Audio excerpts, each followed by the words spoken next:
Again, welcome to the presentation. This is on chronic care management specific to rural health clinics and federally qualified health centers. Today's March 16th of 2023. My name is Ellen Barra, and I'm with our provider outreach and education team. In addition, we have other staff members on the call to assist with any questions, to be able to respond to any issues and things that you may have as we go through the presentation. The first slide that we have up is really a disclaimer slide, and it says that this information is valid as of today, and we did check that this morning. However, CMS rules change often. If you've been with Medicare for any length of time, you know that there is always something going on with Medicare. CMS's rules and regulations are the final determinants. And then, of course, your documentation will help to determine whether or not the service is a payable service. CMS prohibits recording of this presentation for profit-making purposes. We are recording this. This will be posted following the event today. We will post this in our YouTube channel as an encore presentation. So what is our objective here today? Well, our objective is to provide you with the information that you need in order to provide these services to your patients and then to receive Medicare payment for those. There's a lot of different rules and regulations that go along with the umbrella term chronic care management, which includes the chronic care management service, complex chronic care management, and then principal care management. And we want you to have the information because we know these services are valuable to your patients. Medicare has attached a value, monetary value for this. A lot of the services that we're going to talk about today, you're already doing for your patients. So we want you to get paid for those, and following the instructions for chronic care management will allow you to do that. My coworker and friend, Mary Sue Gardner, is acting as backup for this presentation. And as we go through the presentation, she's going to be entering some URL links to some valuable information for you on chronic care management. The first link that she'll be entering is going to be a CMS MLN document. It's a booklet on chronic care management services. So she'll enter that link. You can go out and copy that, go out and take a look at that MLN at a later time if you choose to.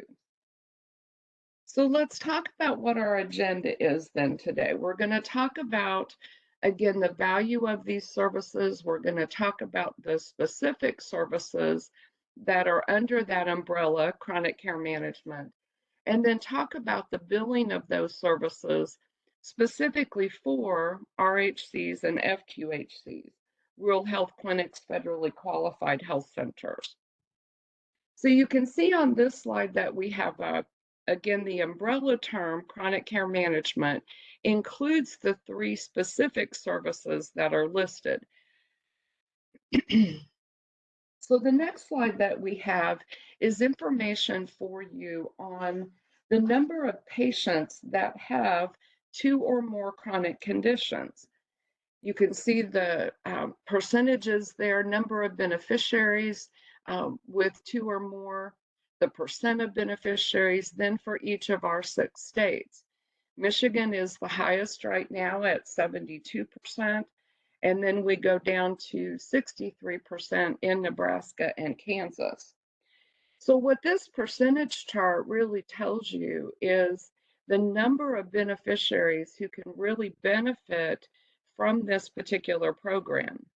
As you're aware, CMS is very interested in health equality, making sure that all patients are able to receive services that they need. This particular service, and especially for you guys as RHCs and FQHCs, can really get into those rural areas to allow those patients to start receiving care. The next slide that we have is what's called the Area Deprivation Index.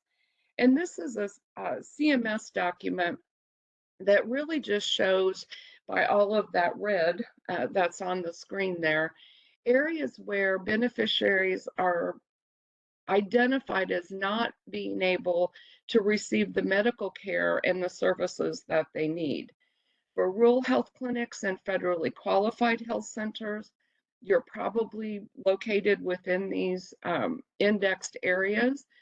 So we really encourage you to, to begin doing this program if you have not started this already. So chronic care management services, let's talk about why we want to do this. And there's multiple different reasons. And I apologize for this. I thought I had taken the animation off of this one. Let me go ahead and bring the entire slide up. All right, so why do we want, and why does CMS want to encourage chronic care management services? Well, there's a couple of things that are going on for your patients who have those 2 or more chronic conditions.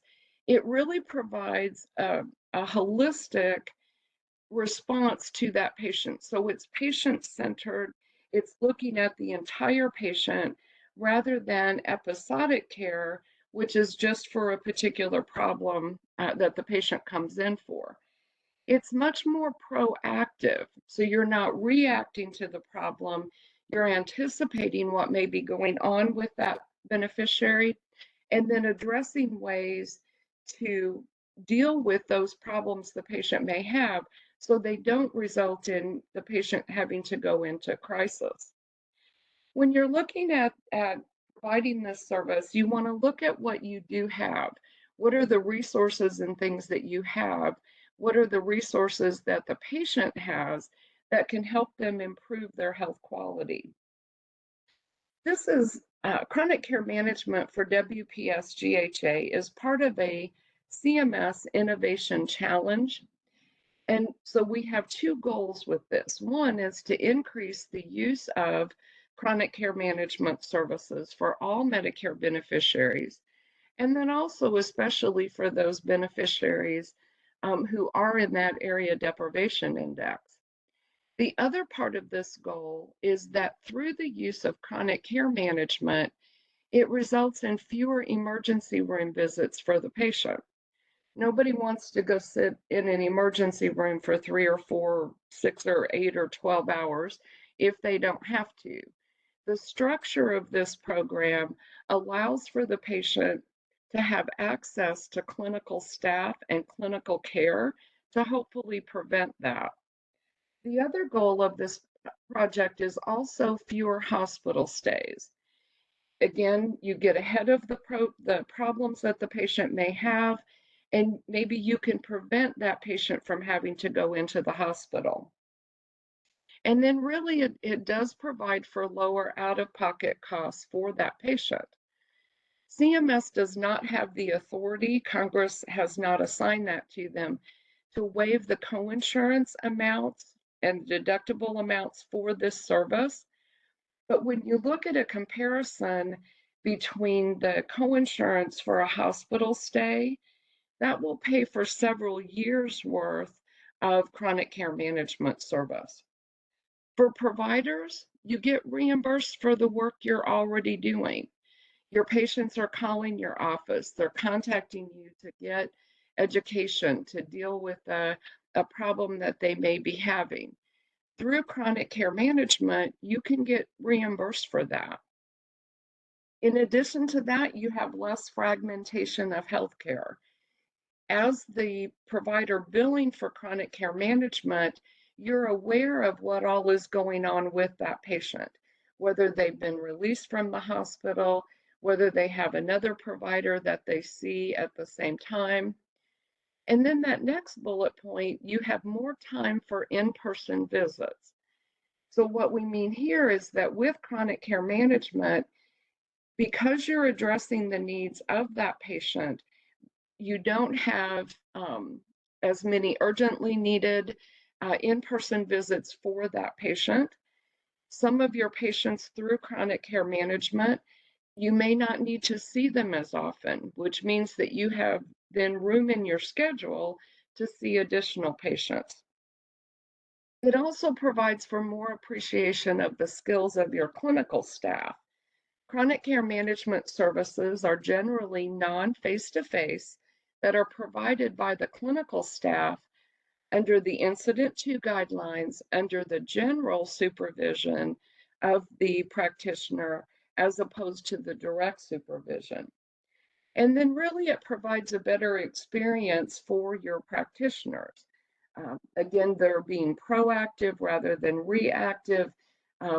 They get excited just like the patient does when the patient is experiencing these better health outcomes. So what are some of the challenges then to providing this service? Let me again bring up all of the information.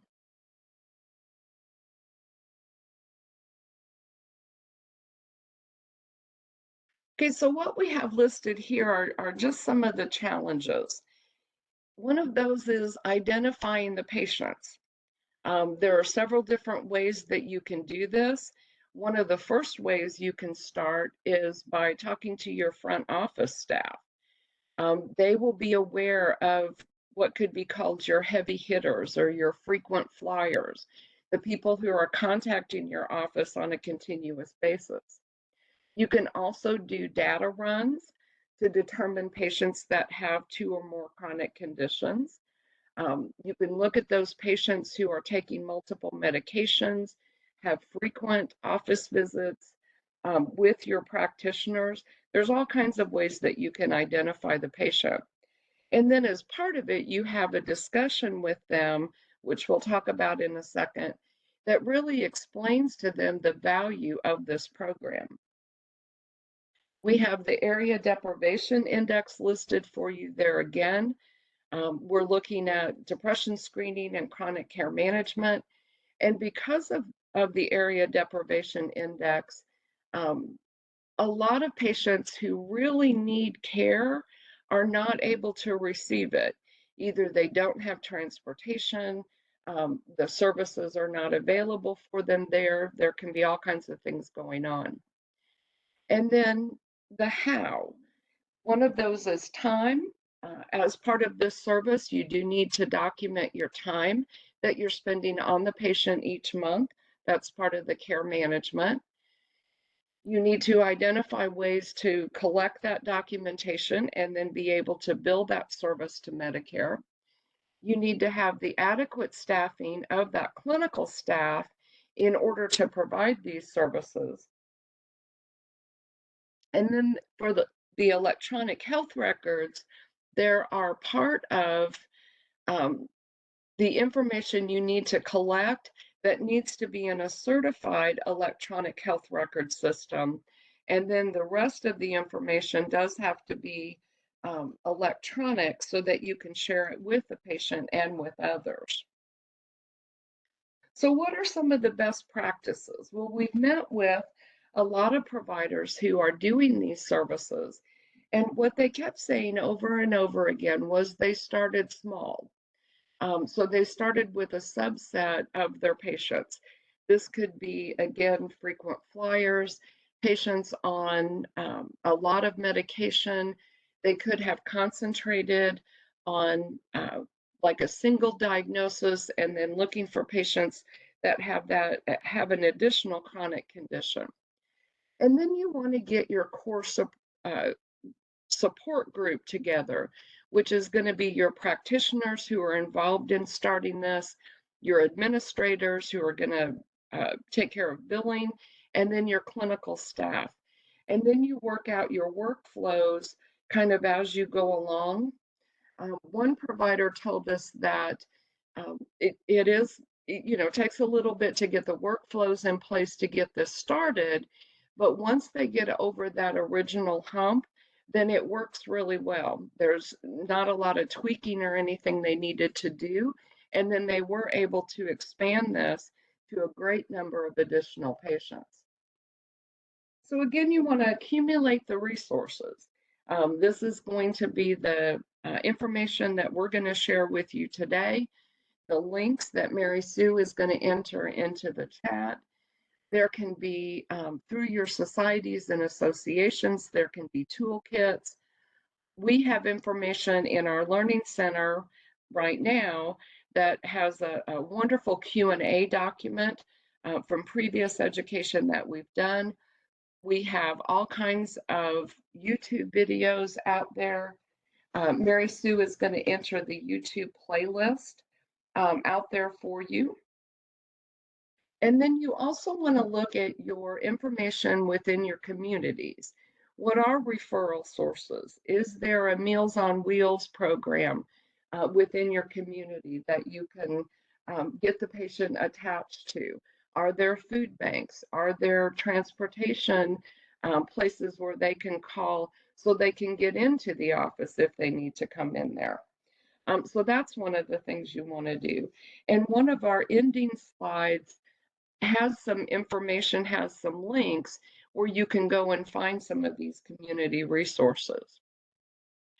So how do we know that we're making a difference? Well, it's going to start with you guys, with your practitioner and patient relationship, looking at screening services that can be done for the patient.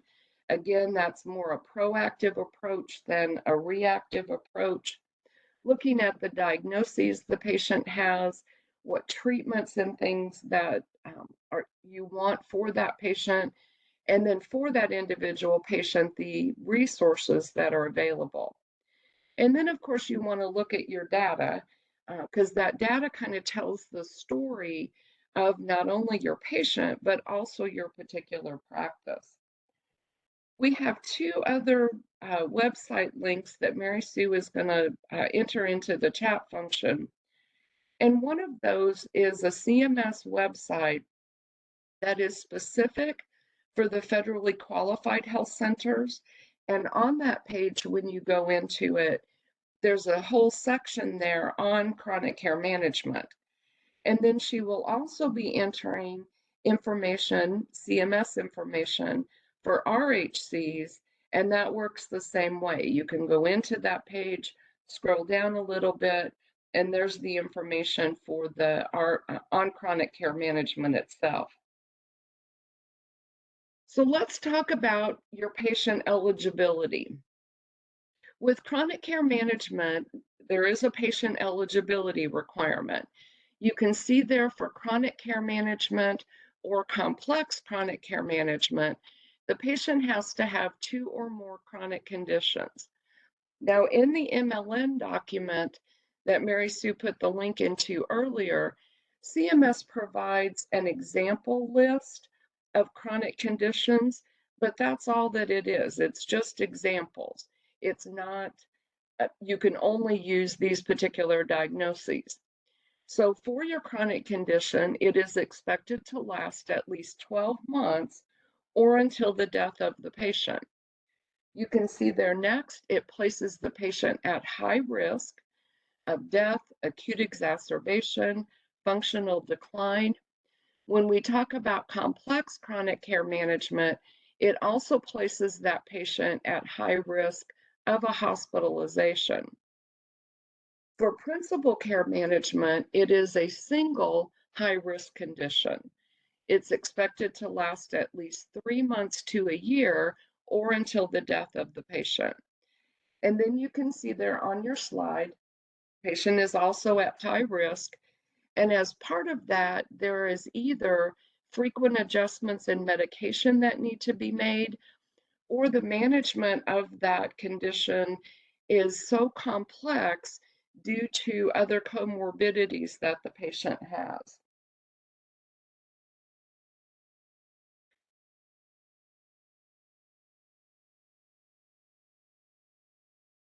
We've had, I guess,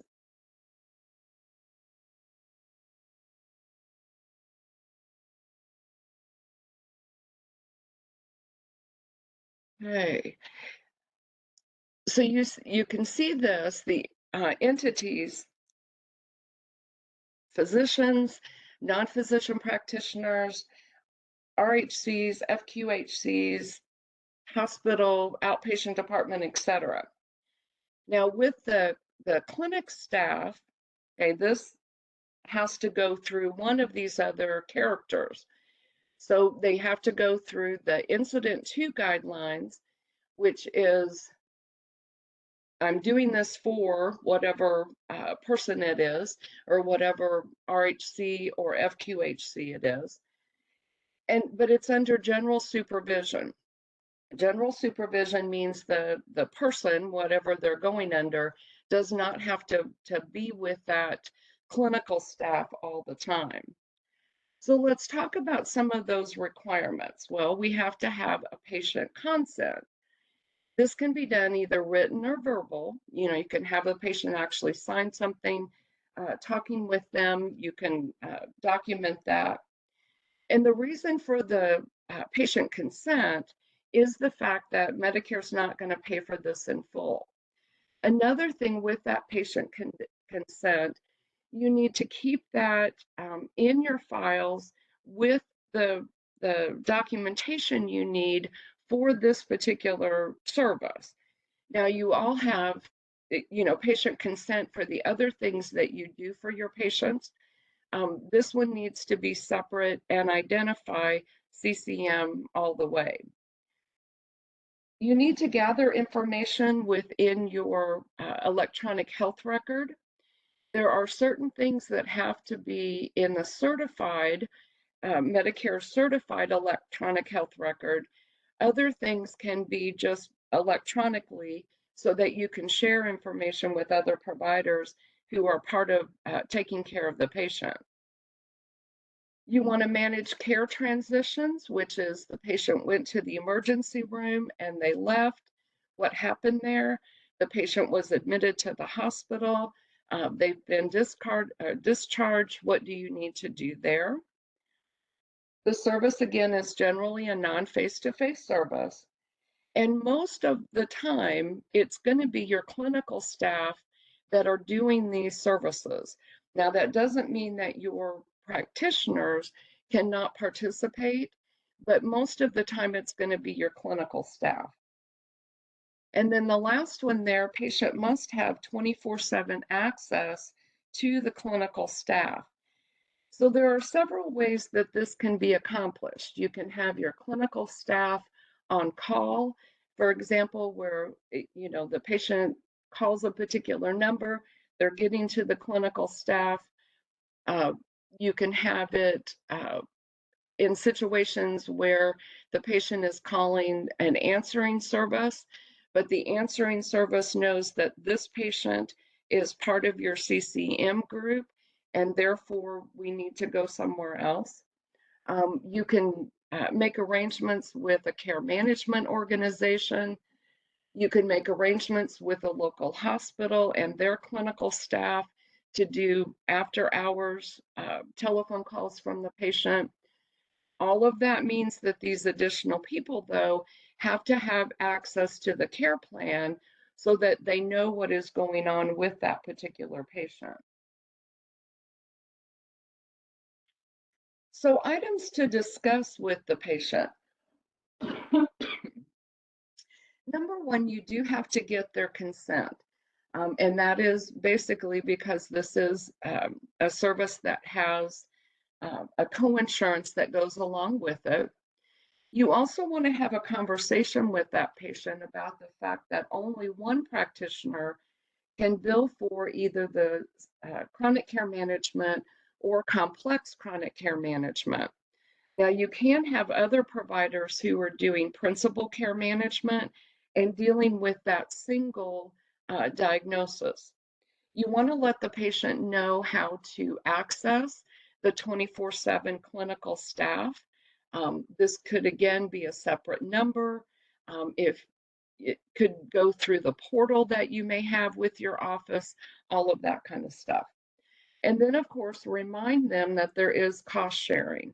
Now, the cost sharing for the patient is anywhere $12, $20 a month, something along those lines.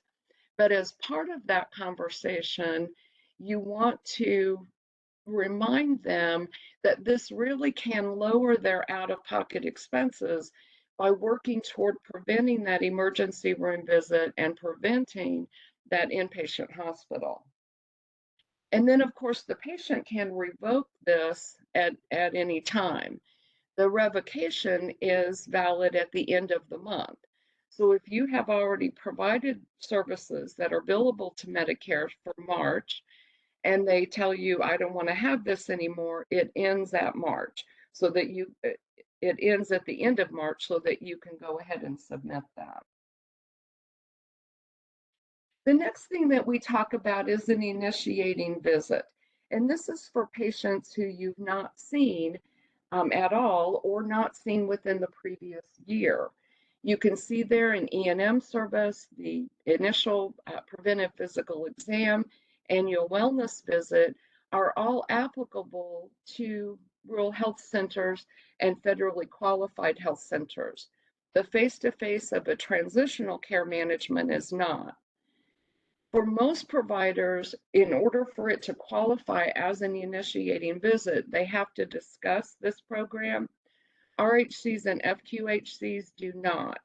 So you have a visit for a new patient, you decide 2 weeks later, yes, this patient is a good candidate for CCM. You don't have to do another type of visit. You've already got the things done that you need to do. Now, I included this particular slide just to alert you that RHCs and FQHCs do not have this available.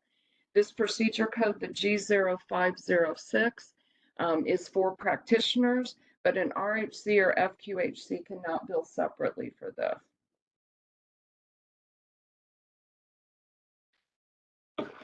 Excuse me. So included in the certified electronic health record, you can see here on your slide, patient demographics, all of the problems, which we'll talk about in a second, all of their medications, and then their medication allergies. The remaining information, and we'll show you the care plan here in just a second, it does need to be electronic and then available to others so that you can share that with them. So let's talk about the care plan. The first one listed there is problems. Now, this is going to be not only problems that you're treating, but all of the problems that the patient has, whether no one's treating, whether someone else is treating, it really doesn't matter. It's kind of everything. And the reason for that is that in billing, chronic care management or complex chronic care management, you're really acting as the coach. You're observing and watching and being in charge of everything that's going on with that patient, even though you may not be treating everything that's going on with the patient. Under prognosis, this is what you expect to happen. The patient has congestive heart failure. Here's what your prognosis is going forward. Under your goals, this is where you're going to identify, we want you to be able to walk farther. We want you to have less shortness of breath. We want your A1C levels to come down, whatever the goals are. And as part of this, you'll indicate, here's what we're doing as the practitioner in order to reach those goals, but also here's what we want you to do in order to reach those goals. Cognitive function has a couple of different things. If you're working with your patient and you do not observe anything that you would identify as a cognitive dysfunction, you just document that, you would not have to do separate testing. If you identify that there could be some cognitive difficulties, then you want to use a peer-reviewed testing to test that patient and then see whether or not they do have any cognitive dysfunctions. You want to look at functional limitations. This could be activities of daily living. It could be range of motion. Can they leave their house? Can they do their shopping? All of that kind of stuff. Symptom management is going to look at the problems that the patient has, the symptoms that they're having from that, And then how can you address those? Planned interventions includes a couple of things. Number one, it is going to be the preventive services that go along with that patient. For the principal care management, this is preventive services that go along with the condition that you're treating. It can also include future testing, diagnostic testing, future therapeutic services that the patient may have. The next one is medication management. You want to have a list of all of the medications, including supplements, that the patient may be taking. Again, in that coach role, you'll be looking at, do these medications interact appropriately with each other? Are they kind of working against each other? Are there different medications that we can use that will reduce side effects, that will be more beneficial to that patient, etc. The next thing then is environment. So this is asking questions about, does the patient have a home? Where are they staying? Is their home environment safe? Do they have transportation? All of those types of things. In asking the question about whether or not their environment is safe, it's not only the structure, but also the other people who are there within their home. Do they feel safe with that person? Are they scared of them? Is that person capable of taking their medications? That's information that you want to develop for. And then under caregiver assessment, the first question will be, do they need a caregiver? Not all of your patients will. If they do they have one? And then if they have one, does that caregiver or is that caregiver capable of providing the assistance that they need? Can they help them get up out of the chair? Can they understand the instructions that you're giving as far as what the patient needs to do? And then the last one there is social services. These are, again, the community resources that can be available for your patient to help them meet those goals. Do you have a Silver Sneakers program at a YMCA or something within your area? Is there a mall walking program within your area? Something along those lines. You want to update that care plan as needed. You need to do a review of that at least once a year. And if you're adding additional problems or really revising that care plan, then it certainly could be more often than a year. And then you want to share that care plan. You're responsible for giving it to the patient. This can be in a paper format. It could go on your portal. It's really what you have available and what the patient chooses. So even if you have a portal, if the patient wants it in paper, you need to do that. And then, of course, you want to share it with other practitioners who are part of that patient's care. That way, everyone is kind of on the same place. So let's talk then about care management and the monthly service that you're actually providing. Again, this is generally non-face-to-face, and it is generally done by your clinical staff as opposed to your practitioners, but it's under that general supervision of the billing practitioner. So you want to document the activities. I spent 10 minutes reviewing the labs from the last 3 months.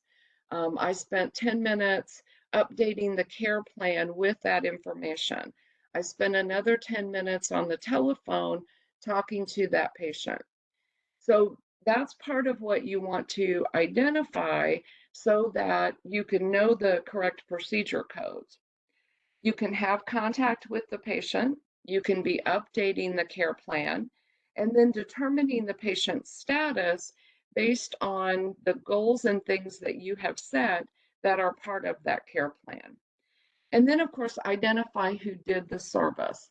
Most of the time, it's going to be your clinical staff, so they need to be signing off on that.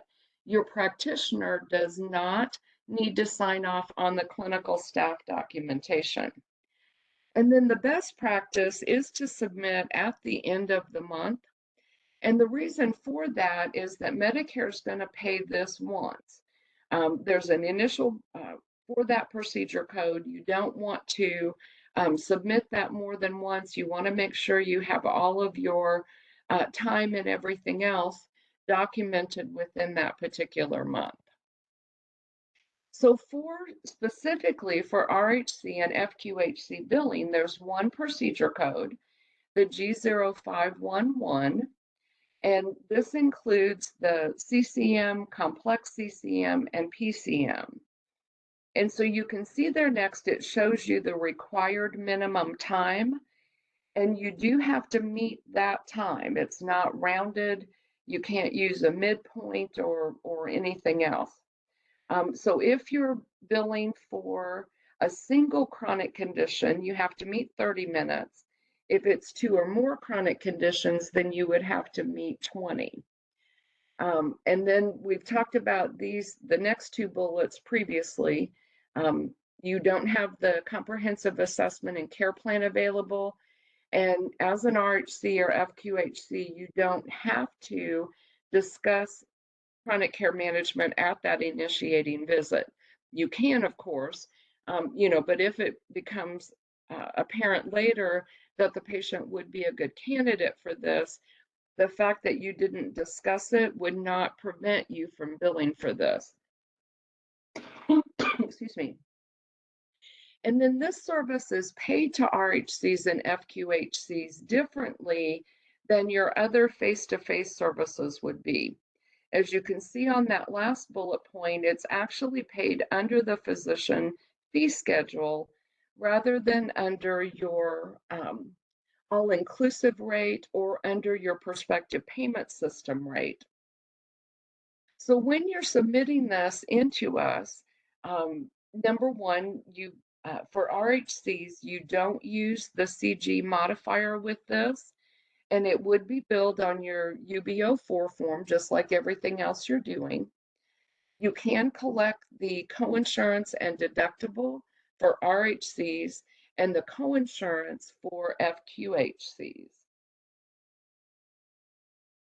Here's some additional information for you. Those first 2 bullet points are important also. Your practitioner time can count toward that G0511 procedure code.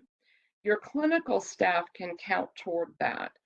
Now for Part B providers and practitioners, there are different codes for them to use, but as an RHC and FQHC, you can gather that time up when you're choosing that 05 or G0511 procedure code.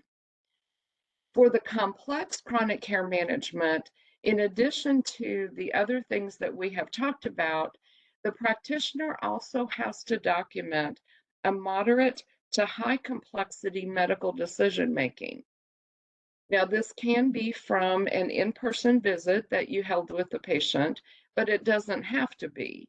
Your practitioner can be evaluating the information within that care plan, within the patient's medical records, and can make that moderate to high complexity decision making.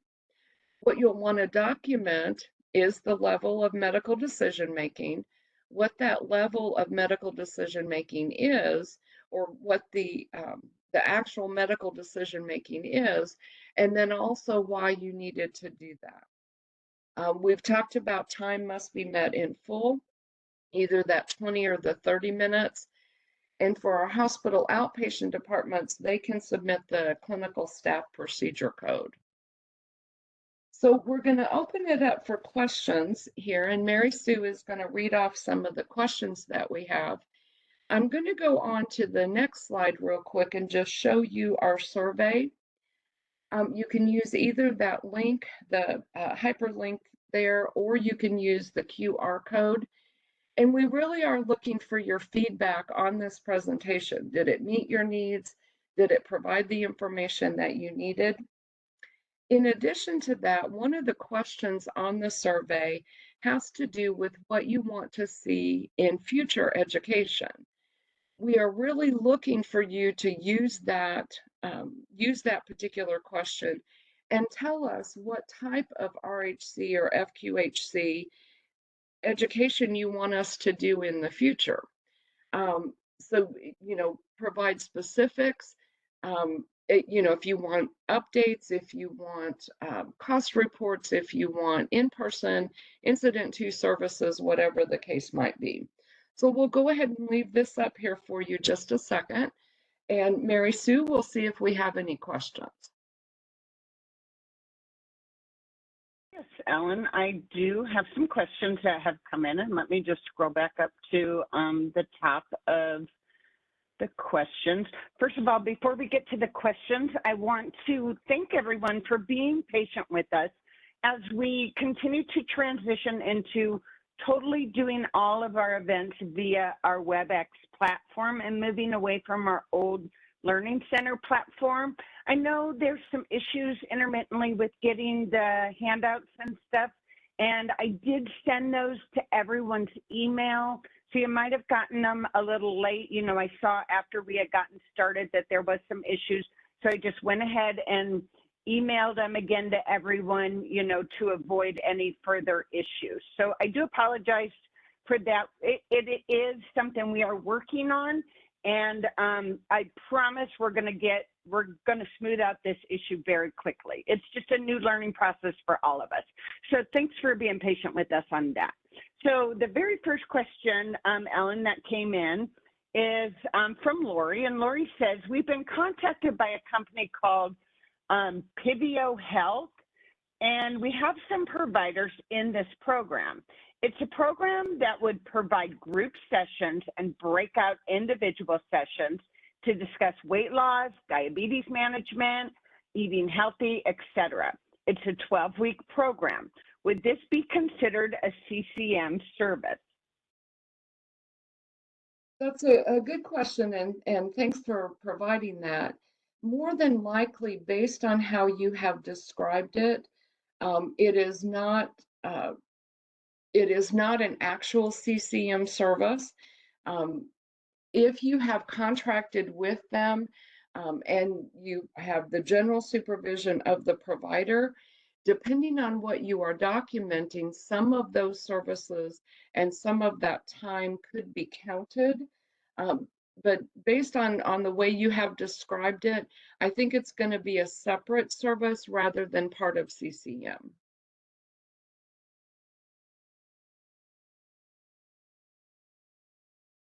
Okay, great. And the next question comes in from Eva, and her question is, does access to the provider 24/7 count, or does it have to specifically be non-provider clinical staff?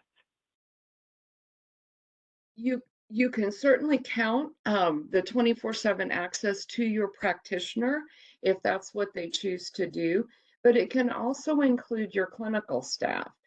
The Medicare rule simply says the patient has to have 24/7 access for care and education.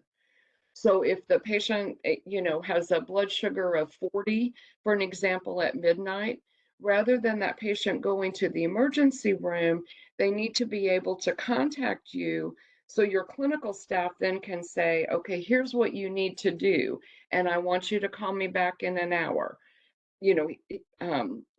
Make a sandwich, have a glass of milk, or whatever your instructions to that patient happens to be.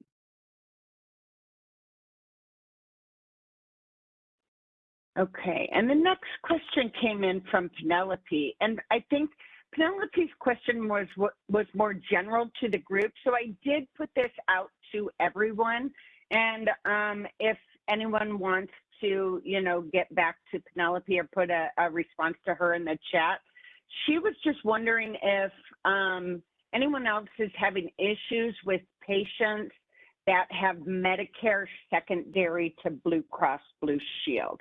I don't really know that that is a question that we can answer, but in the CCM case, she was just wondering if there was anyone that was having issues with patients that were secondary to Blue Cross Blue Shield. So if anyone was interested in responding, with Penelope, or to Penelope, that would be great. You could put your response to her in the chat. So then the next question came in from Tina, and this is when you were talking about the RHC, FQHC billing. And Tina asked, can we bill this on top of an office visit during the month? Yes, and that's a very good question. When you're submitting these on the UB04 form, you can certainly have an office visit during that month and chronic care management during that month. The office visit, of course, would be payable under the all-inclusive rate or the prospective payment system. And then this service would be payable under the Medicare physician fee schedule. So yes, the short answer is yes, you can bill for both. All right. And then the next question that came in was from Misty, but you answered this like right shortly after the question came in, and it was, do you bill this on a UB?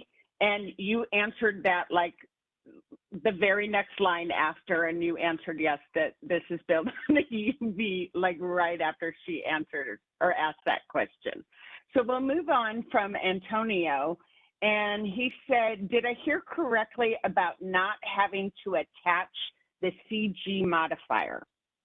That is correct. Because this is paid separately under the Medicare physician fee schedule, you don't use that modifier, the CG modifier on this service, that G0511 procedure code. All right. And then the next question, if one of my practitioners leaves the practice, do I have to get another new consent for the patient? Let me think on that one for a minute, because when you're billing as an RHC, FQHC, you're billing under that NPI number. You're not billing under the practitioner's number. I think it would be a good idea to get the patient's consent since they're, or at least to have a discussion with that patient. Because if you have a practitioner who's leaving, then another practitioner is going to take over for that. So while it's not required to get a new consent because you're still continuing services, you certainly want to have that conversation with the patient. And then, of course, that new practitioner will be now providing that general supervision, evaluating that care plan, et cetera. So short answer to that is no, you don't have to, but you want to have a discussion with the patient. All right. And then the next question that came in is obesity considered a chronic condition for CCM? And the answer to that is yes, when it meets the qualifiers that we talked about earlier.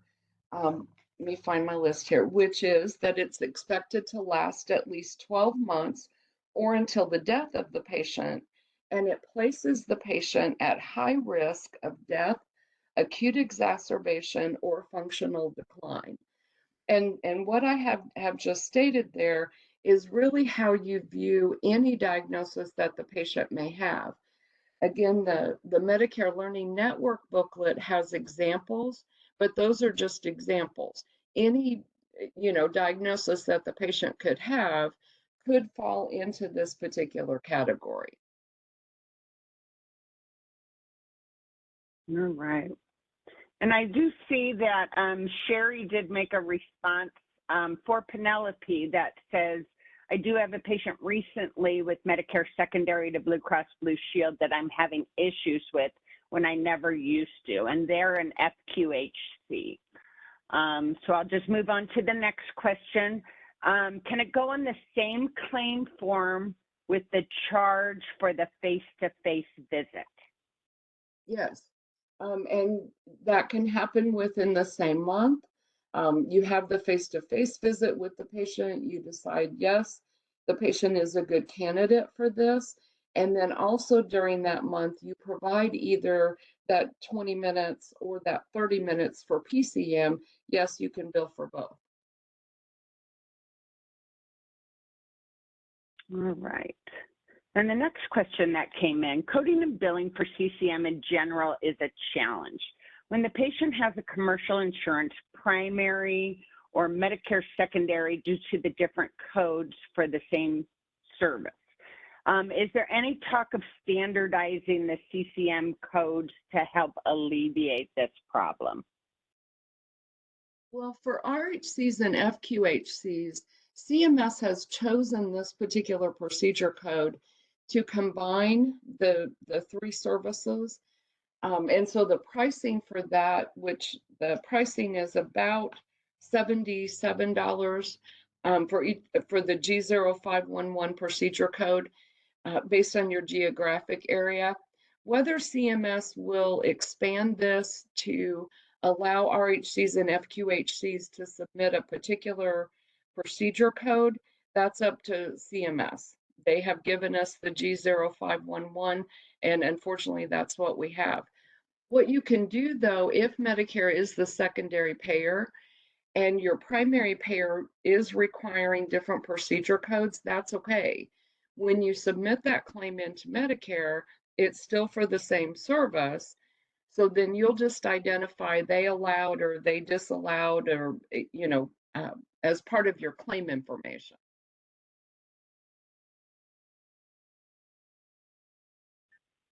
All right. And then the next question is, what's the type of bill and rev code that should be used with the G0511? You'll want to look this one up because I had this written down and now I can't find the paper I wrote it down on. I believe it is a 057X, but look to be sure on that one. And Mary Sue's going to add another couple of links here. One is to the CMS Internet Only Manual, and that is publication 100-04, Medicare Claims Processing, Chapter 9, Section 70.8. And I think that's the section that has the revenue code in it. And then there is another manual publication, 100-02, the Medicare Benefit Policy Manual, Chapter 13, Sections 230.2.1 and 230.2.2. And that has some general information on RHCs and FQHCs also billing this service.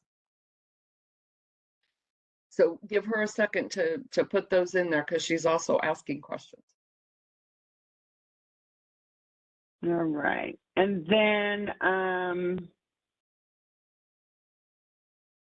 it looks like some other people also responded with some revenue codes and bill types. So Tina said the 0521 for revenue code. Tina responded 771 type of bill.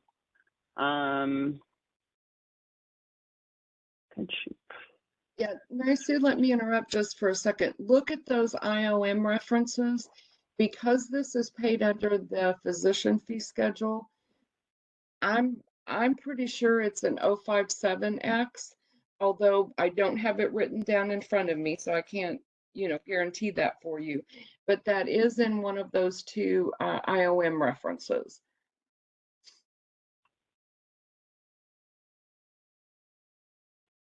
All right.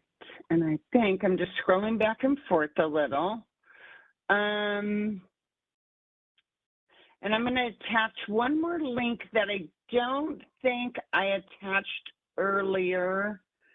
And it was the CMS CCM information for FQH. No, I did attach that. I'm sorry. I'm just trying to make sure I have everything that you wanted me to send, Ellen. And it looks like that is all for incoming questions right now. Okay. And that allows us, are we at, do we end at the top of the hour, Ellen? We do. So I've got just a couple of other things to let you know about, and then we'll ask Mary Sue if there's any additional questions. please take the survey. I know it sounds like I'm begging, okay, and I will admit I'm kind of begging. We do need your feedback. We want your feedback. We use the feedback that you provide to us not only to evaluate the presentation that I provided here for you today, but also to look for ways that we can improve that. As Mary Sue talked about, um, I personally loaded the document that's up on your screen, loaded it into WebEx. So if you weren't able to get to that for some reason, we need to figure out why kind of that's going on. And then also, we are getting, as instructed by our upper management, we really want to provide some kind of in the weeds, I guess you could say, education for RHCs and FQHCs, but we need your assistance to do that. So on the link, on the survey itself, rather, there is a section in there about what you want to see education on. Use that section of the survey. Tell us those specifics that you want us to do education on that will help make your lives a little bit easier. The next thing that I want to show you, um, we all know that, we get back to our desks and we say, oh, I should have asked this question, or what about this, or, whatever. We do have an email address for you, and it's on your slide there, wps.gha.education@wpsic.com. Excuse me, we'll be able to take your follow-up questions through March 26th. After that, you'll want to take your questions through our customer service area. But through March 26th, any follow-up questions you can send to us. In the subject line, if you could indicate CCM :RHC/FQHC, that way the person who monitors that mailbox will be able to get it to the right person so that we can then respond to your questions. One of the things that we have available for you in our Learning Center, and if you've been watching our e-news messages, our Learning Center is going to go away later this year. But one of the things we have available in there for you is a list of questions that we have received, questions and answers that we've received from some of the other education that we have done. We are now in the process of taking all of those questions and turning them into a resource that will be available on the website. Once we get that process complete, it will be on the website, but we will also publish something in our weekly e-news to tell you that that's available there. We've had a lot of great questions and, that really kind of expand the knowledge on chronic care management. So we want to make sure that, that all of that information is available. Mary Sue, do we have any other questions before we end for today? There was one additional follow-up. Is there any documentation regarding what is required on a patient consent form? No, the only thing that you'll tell them in the patient consent is, the fact that you're doing CCM or PCM for the patient and that they are consenting to that. This can be written, it can be verbal, it can be gathered by your practitioner, it can be gathered by your clinical staff.